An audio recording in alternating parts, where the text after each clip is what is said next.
Revit, like many other Windows-compatible programs, allows the user to use keyboard shortcuts as well as the mouse to access commands. There are predefined keyboard shortcuts, and you can define your own.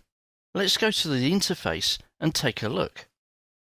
As I hover my mouse over one of the tools, the tooltip displays the tool details, and in brackets, if there are any, the keyboard shortcut.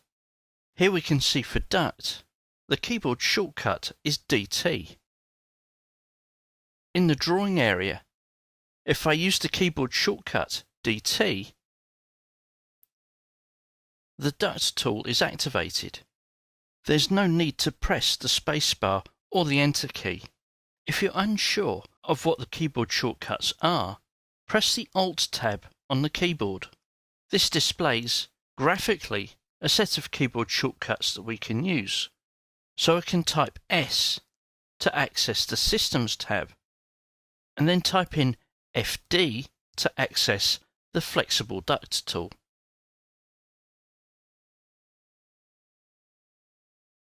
The keyboard shortcuts can be modified. From the View tab, click on User Interface, and then Keyboard Shortcuts. Here we can see a list of all the commands that have keyboard shortcuts against them. But this is a fairly long list, so we can use the filter to look at all the defined keyboard shortcuts.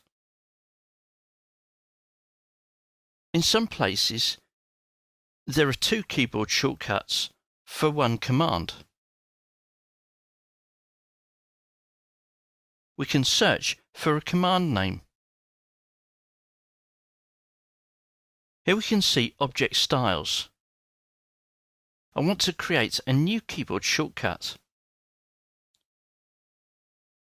In Press New Keys, I'm going to select OS for object styles and click on Assign. Click on OK, and now use that keyboard shortcut to access object styles.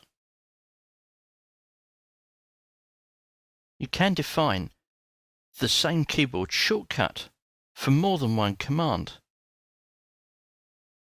Let's look for snaps. Here we've got snaps, and I'm going to define these as OS and click on Assign. Revit prompts me that this is a duplicate shortcut.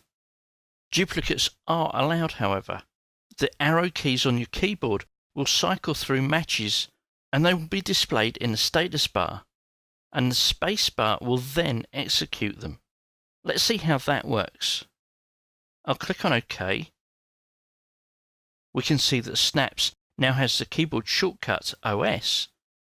Click on OK, and now type OS. In the bottom left-hand corner of the screen, we can see we've got OS for object styles, and if I use the arrow keys on the keyboard, I can cycle through those 2 keyboard shortcuts. When I settle on the one I want to use, press the spacebar. With the keyboard shortcuts defined, you can export them by clicking on the Export button. This will save the file to an XML file, which can then be imported onto other computers.